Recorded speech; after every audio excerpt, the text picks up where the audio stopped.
Hello guys, ഞാനപ്പോൾ എണീറ്റിട്ടുണ്ട്. എനിക്കെടുക്കുമ്പോൾ നേരെ വൈകി ഗായ്സ്.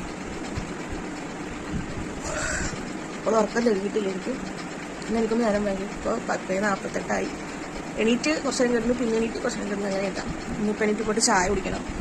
എൻ്റെ പിന്നെ സ്കൂൾ മദ്രസ ഇല്ലാത്തതുകൊണ്ട് കുറച്ച് നേരം ഒന്ന് കിടന്നു പോയി ഞാൻ. ദിവസവും നേരത്തെ എണീറ്റ്, സ്കൂളില്ലാത്തപ്പോൾ മദ്രസ ഇല്ലാത്തപ്പോൾ നേരത്തെ എണീറ്റ്. ഞങ്ങളെ പിടിച്ചടക്കം എടുത്തതാണ് കേട്ടോ. ഞങ്ങൾ രണ്ടാളും ചായ കുടിക്കട്ടെ അല്ലേ. കഴിക്കാൻ ചെമ്മീൻ കറിയും ഉപ്പുമാവും പിന്നെ ഓളിക്സ് ഉണ്ട്, പിന്നെ കോഴിമുട്ട ഉണ്ട്, കാടമുട്ട ഉണ്ട്, പിന്നെ മിന്നൂസ് ഉണ്ട്. മിന്നൂനായിട്ട് ഞാൻ ഈ കൊടുക്കുന്നത് പകുതി കൊടുത്തു കഴിഞ്ഞതിന് ശേഷം വീഡിയോ എടുക്കാൻ പറഞ്ഞല്ലോ എന്ന് വിചാരിച്ചത്.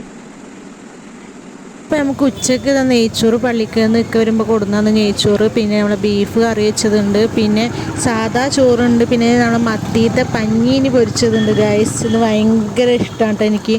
നിങ്ങൾക്കും ഇതുപോലെ ഇഷ്ടമുണ്ടാവുമായിരിക്കുമല്ലോ. പിന്നെ ചിക്കൻ പൊരിച്ചതുണ്ട്, പിന്നെ മത്തി മുളകിട്ടതുണ്ട്. അപ്പോൾ അതൊക്കെ ഉണ്ട് കേട്ടോ. പിന്നെ ചോറ് ഇത് തറവാട്ടിക്ക് കൊടുത്തേക്കാളാണ് കേട്ടോ. പിന്നെ ആ ചാടിയാളുണ്ട് നമ്മളെ വീട്ടിന് മുറ്റത്തിരുന്ന് കളിച്ചിരുന്ന കേട്ടോ. പിന്നെ നമ്മൾ കുറച്ച് പഴം എടുത്തിട്ട് ഇതേപോലെ അരിഞ്ഞിട്ട് നമ്മൾ നെയ്യിലിട്ടിട്ട് ഒന്ന് റോസ്റ്റ് ചെയ്തെടുക്കുന്നുണ്ട് കേട്ടോ.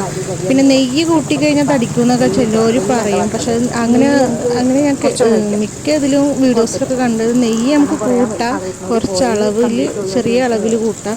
നമ്മൾ ഓയിലും വെളിച്ചെണ്ണൊക്കെ ഒഴിവാക്കണം എന്നുള്ളൂ കേട്ടോ. പിന്നെ ഇതിലേക്ക് ഞാൻ കുറച്ച് ശർക്കരയാണ് ഇട്ടിരുന്നത്. ശർക്കര പഞ്ചസാരക്ക് പകരം ശർക്കര ഇട്ട് അടിപൊളി ടേസ്റ്റാണ് കേട്ടോ. നിങ്ങൾ ട്രൈ ചെയ്ത് നോക്കണേ. അപ്പം ഞാനൊന്ന് കഴിച്ചു നോക്കട്ടെ.